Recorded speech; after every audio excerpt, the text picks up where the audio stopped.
ದಕ್ಷಿಣ ಕನ್ನಡ ಜಿಲ್ಲೆಯಲ್ಲಿ ದಿನೇ ದಿನೇ ವಿಚಿತ್ರ ವೈರಸ್ಗಳು ಹೆಚ್ಚಾಗ್ತಾನೆ ಇದೆ.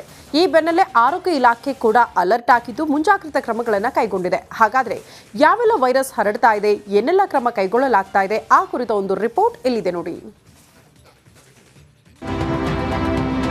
ಕಡಲತಡಿ ದಕ್ಷಿಣ ಕನ್ನಡ ಜಿಲ್ಲೆಯಲ್ಲಿ ಹವಾಮಾನ ಬದಲಾವಣೆ ಆದಂತೆ ವಿವಿಧ ಅಪಾಯಕಾರಿ ರೋಗಗಳ ಭೀತಿ ಶುರುವಾಗಿದೆ. ಉಡುಪಿ ಜಿಲ್ಲೆಯ ಕಾರ್ಕಳ ತಾಲೂಕಿನ ಇದುವಿನಲ್ಲಿ ಒಂದು ಕಾಲರಾ ಪ್ರಕರಣ ಪತ್ತೆಯಾಗಿದ್ದು ಸದ್ಯ ಸೋಂಕಿತ ಗುಣಮುಖನಾಗಿದ್ದಾನೆ. ಈ ಬೆನ್ನಲ್ಲೇ ಆರೋಗ್ಯ ಇಲಾಖೆ ಅಲರ್ಟ್ ಆಗಿದೆ.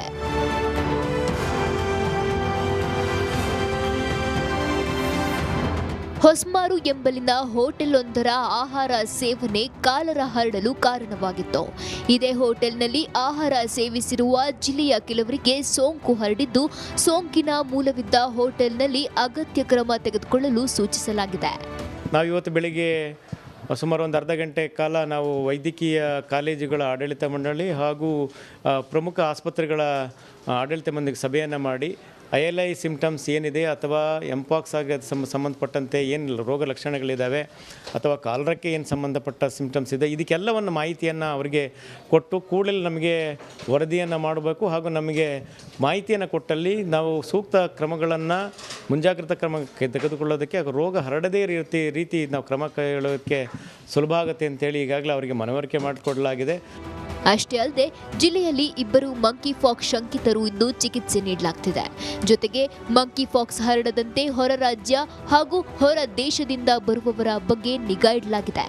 ಕೇರಳ ರಾಜ್ಯದಿಂದ ದಿನನಿತ್ಯ ಆಸ್ಪತ್ರೆ ಹಾಗೂ ವಿದ್ಯಾಸಂಸ್ಥೆಗಳಿಗೆ ಬರುವವರ ಬಗ್ಗೆ ಎಚ್ಚರಿಕೆಯಿಂದ ಇರುವಂತೆ ಸೂಚಿಸಲಾಗಿದ್ದು, ವಿಮಾನ ನಿಲ್ದಾಣ ಹಾಗೂ ಬಂದರಿನಲ್ಲಿ ಆಂಬ್ಯುಲೆನ್ಸ್ ಇರಿಸಲಾಗಿದೆ.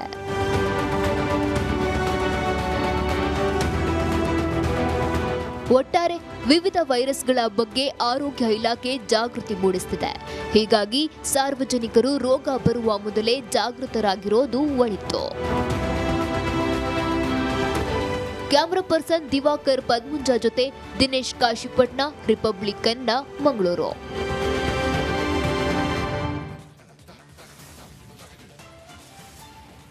ಬಿಜೆಪಿ ಶಾಸಕ ಮುನಿರತ್ನ ವಿರುದ್ಧ ಕಾಂಗ್ರೆಸ್ ನಾಯಕರು ಸಿಡಿದೆದ್ದಿದ್ದಾರೆ. ಸಿಎಂ ಸಿದ್ದರಾಮಯ್ಯ ಭೇಟಿಯಾದ ಕಾಂಗ್ರೆಸ್ ಒಕ್ಕಲಿಗ ನಾಯಕರು SIT ತನಿಖೆಗೆ ಆಗ್ರಹಿಸಿದ್ದಾರಂತೆ. ಈ ಕುರಿತ ಒಂದು ರಿಪೋರ್ಟ್ ಇದೆ, ಬನ್ನಿ ನೋಡ್ಕೊಂಡು ಬರೋಣ.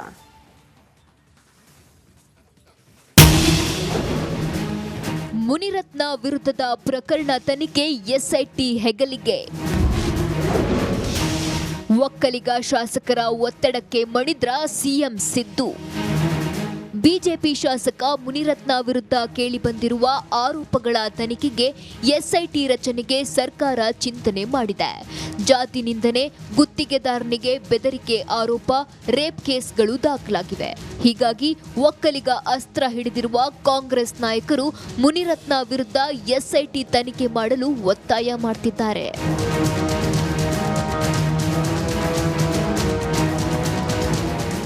ಮೊನ್ನೆ ಚಲುವರಾಯಸ್ವಾಮಿ ನೇತೃತ್ವದಲ್ಲಿ ಖಾಸಗಿ ಹೋಟೆಲ್ನಲ್ಲಿ ಸಭೆ ಮಾಡಿದ ಕಾಂಗ್ರೆಸ್ ಒಕ್ಕಲಿಗ ಶಾಸಕರು SIT ತನಿಖೆಗೆ ಒತ್ತಾಯಿಸುವ ನಿರ್ಧಾರಕ್ಕೆ ಬಂದಿದ್ರು.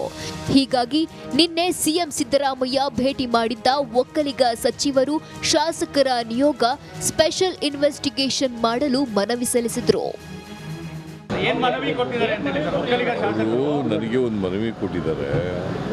ನಿನ್ನೆ ಭೇಟಿ ಮಾಡಿದರಂತೆ ಎಲ್ಲ ಒಕ್ಕೂಟ ಶಾಸಕರು, ಕಾಂಗ್ರೆಸ್ನ ಒಕ್ಕೂಟ ಶಾಸಕರು. ಅವರು ಏನಂತ ಹೇಳಿದ್ದಾರೆ ಅಂತಂದರೆ, ಮುನಿರತ್ನ ಅವ್ರ ಮೇಲೆ, ಶಾಸಕರ ಮೇಲೆ 3 ಕಂಪ್ಲೇಂಟ್ಗಳು ರಿಜಿಸ್ಟರ್ ಆಗಿದ್ದಾವೆ. ಅವನ್ನೆಲ್ಲ SIT ಕೊಡಿ ಅಂತ ಹೇಳ್ತಾ ಇದ್ದಾರೆ. ಆ ಡಿಮ್ಯಾಂಡನ್ನು ಇಟ್ಟಿದ್ದಾರೆ. ನಾನು ಅವ್ರಿಗೆ ಹೇಳಿದ್ದೀನಿ, ಹೋಮ್ ಮಿನಿಸ್ಟ್ರು ಪರಮೇಶ್ವರ್ ಅವ್ರ ಜೊತೆ ಮಾತಾಡಿ ಆಮೇಲೆ ತೀರ್ಮಾನ ತಗೋತೀನಿ. ಒಕ್ಕಲಿಗ ಸಮುದಾಯದ ಮುಖಂಡರು ಪಕ್ಷ ಮತ್ತು ಸರ್ಕಾರದ ಜೊತೆಗೆ ದೃಢವಾಗಿ ನಿಲ್ಲಬೇಕು. ಸಮುದಾಯದ ಸಂಘಟನೆ, ಅಭಿವೃದ್ಧಿ, ಮುಂದಿನ ಸ್ಥಳೀಯ ಸಂಸ್ಥೆಗಳ ಚುನಾವಣೆ ವಿಚಾರವಾಗಿ ಮತ್ತಷ್ಟು ಆಕ್ರಮಣಕಾರಿಯಾಗಿ ಹಾಗೂ ಬೆಂಬಲವಾಗಿ ನಿಲ್ಲಬೇಕು ಎಂಬ ತೀರ್ಮಾನ ತೆಗೆದುಕೊಳ್ಳಲಾಗಿದೆ ಎಂದು ಸಿಎಂಗೆ ಮನವರಿಕೆ ಮಾಡಿಕೊಟ್ಟಿದ್ದಾರಂತೆ.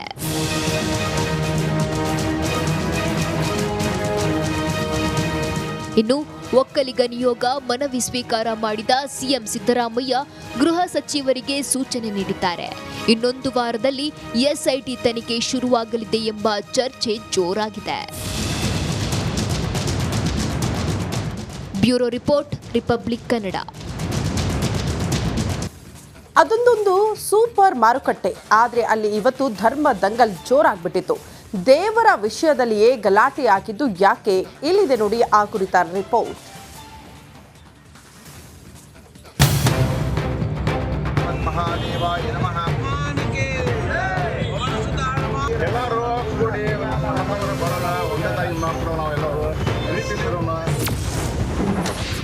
ಸೂಪರ್ ಮಾರ್ಕೆಟ್ನಲ್ಲಿ ಧರ್ಮ ದಂಗಲ್.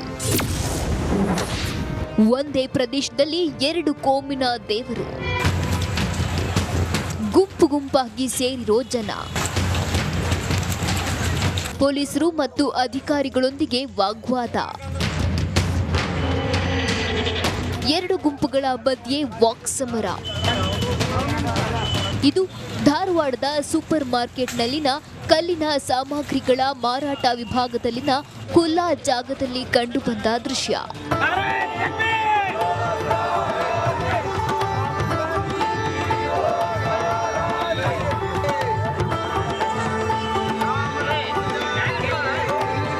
ಸೂಪರ್ ಮಾರ್ಕೆಟ್ ಮರದ ಕೆಳಗಡೆ ಆಂಜನೇಯ, ಕರಿಯಮ್ಮ ಮತ್ತು ನಾಗದೇವರ ಕಲ್ಲಿನ ಮೂರ್ತಿ ಇವೆ. ಇದೇ ವೇಳೆ ಅದೇ ಜಾಗದಲ್ಲಿ ಮತ್ತೊಂದು ಮರದ ಕೆಳಗಡೆ ಮುಸ್ಲಿಂ ಸಮುದಾಯದವರು ಮೆಹಬೂಬಾ ಸುಭಾನಿ ದರ್ಗಾ ಅಂತ ನಾಮಫಲಕವನ್ನ ಇಟ್ಟಿದ್ದು ಕೋಲಾಹಲಕ್ಕೆ ಕಾರಣವಾಗಿದೆ.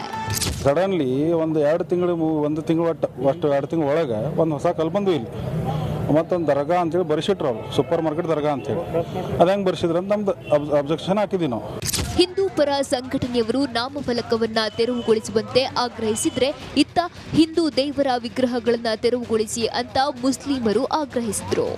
ಇಲ್ಲಿ ನಮ್ಮಲ್ಲಿ ಜಾತಿ ಜಗಳ ಯಾವುದು ಬೇಡ, ನೀವು ತೆಗೀರಿ ಅವರು ತೆಗಿಲಿ ಅಂದಿದ್ದಕ್ಕೆ ನಾವು ತೆಗೆದ ಕಾಸು ಅವನ ದರ್ಗಾದ್ದು ಏನು ಕಲ್ಲಿದ್ದು ಅವನೊಂದು ದರ್ಗಾಕ್ಕೆ ನಾವು ಮುಡಿಸಿದ್ವಿ.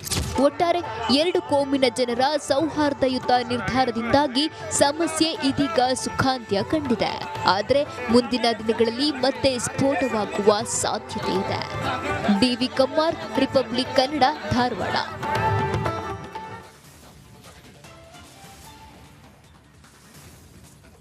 ಗಂಗಾವಳಿ ನದಿಯಲ್ಲಿ ಮತ್ತೆ ಆಪರೇಷನ್ ಶುರುವಾಗಿದೆ. ಶಿರೂರಿನ ಭೂಕುಸಿತ ಸ್ಥಳದಲ್ಲಿ ಯಂತ್ರಗಳಿಂದ ಶೋಧ ಕಾರ್ಯಾಚರಣೆ ನಡೆಸಲಾಗ್ತಾ ಇದೆ. ಈ ಬಗ್ಗೆ ರಿಪಬ್ಲಿಕ್ ಕನ್ನಡ ಸ್ಥಳದಿಂದ ಗ್ರೌಂಡ್ ರಿಪೋರ್ಟ್ ನೀಡಿದೆ.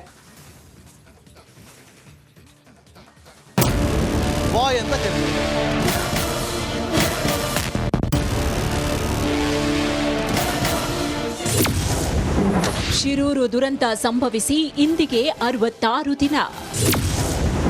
2 ತಿಂಗಳ ಬಳಿಕ ಮತ್ತೆ ಶೋಧ ಕಾರ್ಯ ಆರಂಭ. ದುರಂತ ಸ್ಥಳದಿಂದ ರಿಪಬ್ಲಿಕ್ ಕನ್ನಡ ಗ್ರೌಂಡ್ ರಿಪೋರ್ಟ್. ಇದು ಬಾರ್ಜ್ ಮಣ್ಣನ್ನ ಮೇಲೆ ಕೆತ್ತಿ ಇದರಲ್ಲಿ ಹಾಕ್ತಾರೆ. ತುಂಬಿದ ಬಳಿಕ ದೂರ ತಗೊಂಡೋಗಿ ಅದನ್ನ ಡಂಪ್ ಮಾಡ್ತಾರೆ. ಶಿರೂರಿನ ಗುಡ್ಡ ಕುಸಿತದಲ್ಲಿ ನಾಪತ್ತೆಯಾದವರಿಗಾಗಿ ಇದೀಗ 2 ತಿಂಗಳ ಬಳಿಕ ಮತ್ತೆ ಶೋಧ ಕಾರ್ಯಾಚರಣೆ ಮುಂದುವರಿಯಲಿದೆ. ಕಾರ್ಯಾಚರಣೆಗೆ ಬಳಸೋದಕ್ಕೆ ಗೋವಾದಿಂದ ಬಾರ್ಜ್ ಸಹಿತ ಡ್ರೆಡ್ಜಿಂಗ್ ಮೆಷಿನ್ ಕಾರವಾರ ಬಂದರಿಗೆ ಬಂದಿದೆ. ಬಾರ್ಜ್ इसको क्या बोलता है? इसको ड्रेजर. ड्रेजर, बार्ज, ड्रेजर, वो आपका बोट. टग बोट. ಎಸ್ ನೋಡಿ, ಈಗ ಇವರೇ ಆಪರೇಟರ್ ರಾಘವೇಂದರ್ ಸಿಂಗ್ ಅಂತೇಳಿ ಅವರು ಹೇಳಿರುವಂತೆ ಇದು ಬಾರ್ಜ್ ಮಣ್ಣನ್ನ ಮೇಲೆ ಕೆತ್ತಿ ಇದರಲ್ಲಿ ಹಾಕ್ತಾರೆ. ತುಂಬಿದ ಬಳಿಕ ದೂರ ತಗೊಂಡೋಗಿ ಅದನ್ನ ಡಂಪ್ ಮಾಡ್ತಾರೆ. ये मशीन का नाम क्या है? ಬಾರ್ಜ್. ಓ ಬಾರ್ಜ್. ಈಗ ನಾವು ನಿಂತಿರೋದು ಡ್ರೆಜರ್.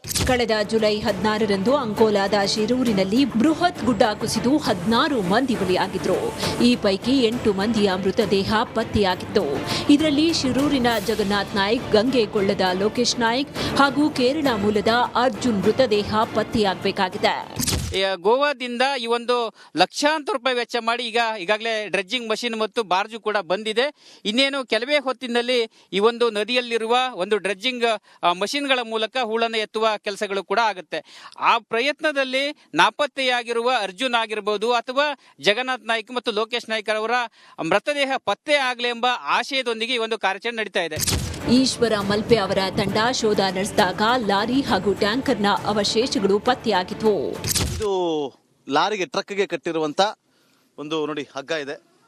ಟ್ರಕ್ಗೆ ಕಟ್ಟಿರುವಂಥ ಒಂದು ಟ್ಯೂಬು, ಇದು ಮಾರ್ಕ್ ಮಾಡಿ ಇಟ್ಕೊಂಡಿದ್ದಾರೆ ನೋಡಿ. ಇಲ್ಲೊಂದು ಬಲೂನ್ ಇದೆ, ಆ ಬಲೂನು ಕೂಡ ನಿಮಗೆ ತೋರಿಸ್ತೀನಿ ಹತ್ತರಿಂದ ನೋಡಿ. ಹತ್ತರಿಂದ ಬಲೂನನ್ನು ತೋರಿಸ್ತಾ ಇದೀವಿ. ಈ ಬಲೂನನ್ನು ಕೂಡ ಬಾಯ್ ಅಂತ ಕರೀತಾರೆ ಅದನ್ನು ನೋಡಿ, ಬಾಯ್ ಅಂತ